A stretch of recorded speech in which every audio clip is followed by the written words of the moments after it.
Soy Federico Buyolo, director cultural de la Fundación Ortega Marañón, y que desde el año 22 empezamos todo este proyecto cultural de hecho fue muy significativo porque empezamos con un concepto de innovación cultural y que esto evolucionando ya a llevar toda la dirección cultural de la Fundación Ortega Marañón. Fíjate, para nosotros, para la Fundación, el mundo de la edición, la lectura, la escritura, son piezas fundamentales de lo que hacemos. Fíjate, nosotros desde el ámbito del proyecto de la cultura tenemos diversas plataformas que lo que hacen es versar sobre el concepto de lectura. En la Fundación, por ejemplo, se presentan aproximadamente unos 64 libros al año, aproximadamente, de los cuales nosotros lo catalogamos como con un proyecto que se llama Palabras para el Diálogo. Para nosotros no es el ceder un espacio para hacer una presentación, sino que es la oportunidad para poder hablar de los libros, de la lectura y sobre todo de los temas de nuestro tiempo, que es un concepto muy orteguiano. Este año, por ejemplo, ahora terminamos el 30 de junio, tenemos un proyecto que se llama Leer, donde lo que hacemos es trabajar en distintos ámbitos a través de los libros ya escritos. Leer la juventud, leer Europa, leer los jóvenes, leer la música, leer la poesía, que va a ser el último. Y lo que hacemos es, a través de aquellos libros que ya se han escrito aquellos autores, reflexionar sobre un tema. Tú fíjate, para nosotros la lectura es la pieza fundamental de la construcción de ese pensamiento.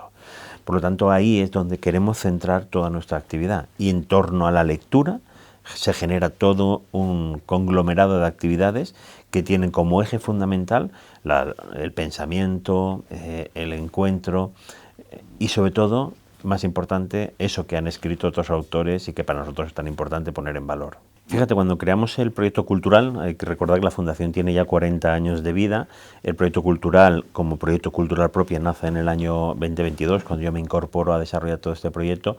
Nos planteamos que la Fundación tenía que tener como 3 patas claras: ser un punto de encuentro, ser un punto de diálogo y ser un punto de divulgación. Por eso consideramos este espacio como un espacio de confluencia, un espacio donde a través de la lectura, los libros, la edición, nos permita conectar distintas personas, distintos planteamientos y sobre todo con una visión muy clara de cómo somos capaces juntos de construir y de imaginar el futuro. Tenemos un trisquel sobre el que apoyamos todo el proyecto cultural, que es comprender el pasado, interpretar el presente e imaginar el futuro. Qué mejor que a través de la lectura de poder llevar toda esa línea de trabajo para saber y comprender. Nosotros somos una institución con mucho legado, el legado de Ortega, el legado de Marañón, el legado de la residencia de señoritas. Somos un espacio para interpretar el presente y además, sobre todo y fundamentalmente, a través de los laboratorios que tenemos creados, imaginar el futuro. Fíjate, se cumple ahora el centenario de misión del bibliotecario de Ortega, donde define muy claro, hay un concepto que me gusta mucho que es el de la estadística de las ideas, ¿no? Y él habla de cómo a través del bibliotecario tiene esa capacidad de saber cómo nacen esas ideas, cómo evolucionan, incluso cómo mueren. Los archivos son una parte fundamental de nuestra institución y sobre todo de la memoria. Fíjate, nosotros entendemos que el archivo, el legado, nos permite, como también con un concepto muy orteguiano, no solamente para repetir lo que ha sido o para añorar lo que fue, sino que apoyarnos sobre ese legado. De hecho, tenemos otro proyecto que se llama Legado Sostenible, donde trabajamos en el diálogo entre juniors y seniors para imaginar el futuro, cómo tiene que ser el futuro.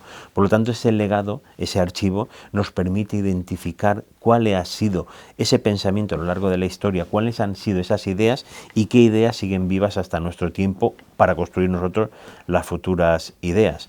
Ahora mismo acabamos de poner en valor la primera época de Revista Occidente, inaugurada en 1923, con su digitalización y con una nueva plataforma que permite poner a disposición de cualquier persona todos esos artículos y todas esas revistas que del 23 al 36 marcaron sin duda alguna el pensamiento de una de las épocas brillantes de nuestra cultura. Pues fíjate, yo creo que es una estrategia de realidad. Es una estrategia de saber que hay un pensamiento que se tiene que poner a disposición. Es decir, tener artículos de Schimmel, Schulten o Corpus Vargas y tenerlo solamente para un archivo físico hace necesario el poder difundir. La estrategia digital ha nacido fundamentalmente con esa visión de poner a disposición de los investigadores y sobre todo del público general todo ese conocimiento que se ha ido atesorando a lo largo del tiempo. Lo digital no sustituye a lo físico, eso lo sabemos y Creo que son dos lenguajes que trabajan conjuntamente, pero sí que te permite ampliar y dar una visión mucho más grande de lo que estás haciendo.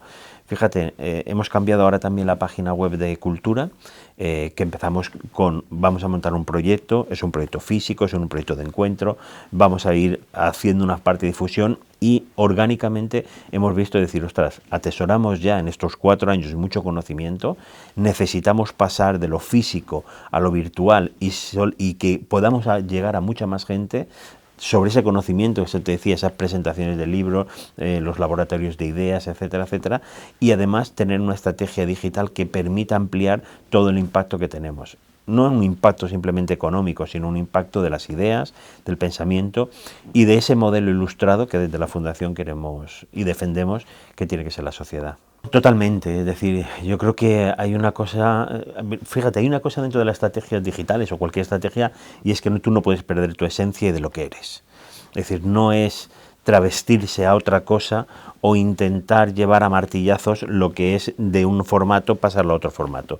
Yo creo que en ese caso la estrategia pasa precisamente por esto. Una, de cómo acercar a otros públicos. Hemos hecho ahora un podcast, por ejemplo, para hablar sobre los artículos de Revista Occidente, que se llama Palabras Ilustradas, donde llevamos desde el terreno de la ficción al terreno del diálogo y al terreno del pensamiento conversaciones que se produjeron hace 100 años. ¿Por qué? Porque creemos que es una manera también de acercar con esos lenguajes a otros públicos. Es como la evolución de estar picando piedra, las letras en piedra, a pasar a la madera, a pasar al papiro o a pasar a la imprenta y nos vamos amoldando con los tiempos. Ahí es con lo que trabajamos nosotros nuestra estrategia. Incluso, por ejemplo, en el ámbito de cultura no se trata de volcar lo que estás haciendo en físico a lo virtual, sino tener una estrategia, por ejemplo, en los 8 temas de nuestro tiempo que nosotros trabajamos, y lo que hemos hecho es coger toda esa documentación que tenemos y organizarla en torno a eso para ofrecérselo a el público. En definitiva, es también una labor de curatoría, es decir, una curatoría cultural que lo que hace es llevar esos contenidos en formatos antiguos a unos públicos que exigen otras situaciones, otra manera de leer y acercarse al pensamiento, a la lectura y sin duda alguna a todos esos ámbitos, incluso por ejemplo el arte. Pues fíjate, eso es muy interesante porque nosotros empezamos con unos públicos y hoy nuestro público es, no diría completamente diferente, pero es mucho más diversificado. Empezamos con una actividad cultural que sería, digamos, de índole tradicional, con las presentaciones de libros, etcétera, y poco a poco hemos ido evolucionando. Además creamos un laboratorio de la edición precisamente para trabajar todos los temas que tienen que ver con la cadena de valor del libro. Y a partir de ahí empezamos a trabajar en jornadas profesionales, trabajamos en laboratorios de ideas o, por ejemplo, como hemos presentado el lunes pasado, un informe sobre cómo fomentar la escritura y la lectura en el ámbito rural, en los jóvenes y en el ámbito internacional. Por lo tanto, nuestros públicos se han ido diversificando. Es cierto que nosotros trabajamos mucho el tema de la no ficción, es decir, trabajamos fundamentalmente el ensayo, el pensar también en el mundo de la edición. Para nosotros también el mundo de la edición es muy importante. Estamos haciendo también cosas de poesía y el año que viene tenemos como 12 proyectos que están ligados al ámbito de la poesía y siempre poniendo en valor el concepto de la lectura y el placer, sin duda alguna, de lo que es editar un libro. Sí, porque además, fíjate, nosotros entendemos, como te decía, en ese laboratorio de la edición todos los conceptos, desde la escritura o desde el pensar la idea, desde la escritura hasta la última parte que es la venta y la comercialización. Entonces, en toda esa cadena de valor, como te decía, entre jornadas profesionales y además con públicos generales, hacemos esa confluencia. El año pasado hicimos un proyecto que se llamó dentro del Festivaleña, unas jornadas profesionales sobre el placer de editar un libro, que hablábamos desde la escritura, la traducción, la comercialización o incluso la reflexión de qué está de moda y qué no está de moda o cómo un librero se afronta todos estos ámbitos. En el ámbito de la escritura, lo que estamos haciendo son reflexiones, por ejemplo, desde cuál es el papel actual de la inteligencia artificial, cómo está cambiando la creatividad, cómo tenemos que dialogar o qué está influenciando. Hemos tenido también cursos sobre narrativas, estamos trabajando también en cómo los jóvenes escriben, es decir, hemos visto, analizando en este trabajo que hemos hecho desde el Club de Lectura 53, de cómo se fomenta también esa escritura. O, por ejemplo, hemos hecho un programa que se llama Palabras en el Camino, que es un proyecto en 10 municipios del ámbito rural, donde hemos hecho un taller de lectura y un taller de escritura con mujeres, digo mujeres porque han sido fundamentalmente mujeres, donde 130 mujeres han escrito cartas contando lo que es vivir en el ámbito rural. Y pasamos de la lectura a la escritura, porque era también muy importante para nosotros que fueran ellas las que a través de su palabra, de su escrito, pudieran expresar que era también vivir en el ámbito rural. Muy interesante. Yo fíjate que esto, claro, cualquiera que nos dedicamos a la programación cultural o al diseño de proyectos culturales, siempre tienes esa duda en qué mix vas a utilizar. Si eres muy innovador y marcas tú la línea y la tendencia, o eres mainstream y coges lo que hay y vas organizando, ¿no? Bueno, nosotros jugamos, digamos, esa parte más lo externo. Es decir, es una cosa muy, muy curiosa, porque una de las ventajas que nosotros tenemos al haber convertido la Fundación en un punto neurálgico de la lectura, la escritura y el mundo de la edición, nos llega mucha actividad, con lo cual esto nos permite también no tanto buscar qué es lo que está pasando, sino que lo que está pasando quiere llegar a casa y decir, oye, yo quiero estar ahí y quiero exponer lo que estamos haciendo. Y eso lo que vamos a hacer es compensarlo con esas dos partes, con este laboratorio de la edición, que no deja de ser un laboratorio de futuros, para pensar no solamente lo que está pasando, sino vislumbrar qué es lo que va a pasar. Entonces, con estos laboratorios, que son nuestras jornadas profesionales, lo que hacemos es, analizar qué está pasando y ver hacia dónde tenemos que ir. Y ahí sí que es verdad que este año, que será el cuarto año que vamos a inaugurar con el proyecto cultural, queremos dar un paso más. Es decir, fíjate, una de las cosas que dentro de la Fundación hacemos es que los proyectos son muy orgánicos. No es un plan, la cultura no es un plan estratégico, la cultura tiene que nacer con la gente a la que tú tienes a tu alrededor y ha ido creciendo de manera muy orgánica. Y el siguiente paso que lo pide el proyecto es decir, tenemos que dar un paso más, y en esos laboratorios de futuros que estamos inaugurando ahora, ya tenemos 2 laboratorios de futuros, uno sobre el sector audiovisual y otro sobre el pensamiento, queremos también adivinar hacia dónde va y además hacer incidencia de hacia dónde tiene que ir el sector. ¿Por qué? Porque yo creo que es también una manera de lo que con ese juego de espejos con la edad de plata, y muy bien ahora con esta generación del 27, fue lo que hicieron ellos. Es decir, que muchas de las veces no sabían lo que estaban inventando, pero estaban marcando el camino de lo que tiene que ser.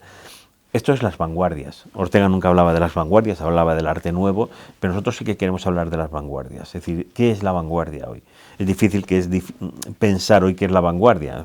Con Juan Manuel Bonet lo hablaba muchas veces, que pensar las vanguardias a pasado es muy fácil, que predecir qué fue en el pasado una vanguardia. Hoy yo creo que el camino y una institución como la nuestra lo que tiene que hacer es eso, ser atrevida para decir, oye, creemos que esto va a ir por aquí, y lanzar esas líneas para decir, mira, no sabremos dónde vamos a ir, pero parece que el camino está por aquí. Pues mira, yo creo que nuestros retos, y eso es en lo que estamos trabajando ya, por ejemplo, sabéis que la Fundación Ortega Marañón es una fundación con múltiples actividades y con múltiples centros, entre ellos tenemos Revista de Occidente. Por lo tanto, por ejemplo, una de las cosas que estamos trabajando ahora es cómo también Revista de Occidente no solo es una revista física, una revista digital, una revista de pensamiento, sino que también eso se convierte en una actividad cultural que lleva ligada a la revista.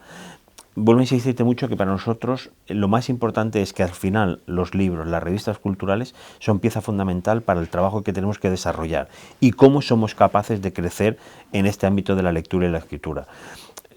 Todos los índices dicen que en España tenemos un buen nivel de lecturas. Posiblemente compramos más libros que leemos, y eso también es una de las normas. Pero me parece también muy interesante, porque eso quiere decir también que el artefacto libro o el artefacto revista todavía tiene un valor importante frente a otros países que lo han perdido, ¿no? Por lo tanto, para nosotros nuestro proyecto cultural tiene que ir ligado ahí indiscutiblemente, de cómo a través del fomento de la lectura conseguimos también hacer el fomento del pensamiento. Lo decía nuestra directora general hace poco, es decir, hablar de lectura es hablar de democracia, y hablar de una lectura o hablar de un libro o hablar del mundo de la edición es hablar de una democracia fuerte que fomenta el pensamiento y además también otra manera distinta de habitar el mundo en el que vivimos. Fíjate, para mí las revistas culturales, igual por eso soy un poco romántico y idealista, no tienen que dejar de ser lo que han sido siempre, ¿no? Es ese laboratorio de ideas, ese es el laboratorio de tiempos. Hicimos hace una exposición sobre Revista de Occidente en su segunda época, cuando se cumple su centenario, y hablábamos de la diferencia entre un artículo de prensa, que lo que te da es la realidad del momento, un libro que te da ese momento ya, ese pensamiento asentado, y la revista cultural, que es un laboratorio de ideas, un laboratorio donde ensayamos, donde planteamos, donde está en esas ideas que todavía no están maduras, pero que se lanzan para decir, oye, empecemos a hablar de esto, eso es lo que tenemos que hacer. Lo hemos visto a lo largo de la historia de lo que han sido las revistas, o incluso la propia Revista de Occidente, donde en el primer número había un artículo sobre la moda de Schimmel, filosofía de la moda de Schimmel, que luego se convirtió en un libro, ¿no? O el propio Joyce, que se escribió por capítulos y contaba cómo iba ensayando esos capítulos y sobre qué opinaba el público, o el propio Ortega, que lo publicaba como artículos de reflexión en los periódicos o en la propia revista, en su momento Revista de Occidente, o en otras revistas, que lo que hacía era ensayar. Para mí las revistas culturales son una pieza fundamental, una, para analizar el momento en el que estamos viviendo, para lanzar ideas y sobre todo para algo más importante, para disfrutar de la lectura en cada uno de esos ámbitos que representan las revistas culturales, que siempre son esa visión y ese escaparate de lo que está pasando en ese momento.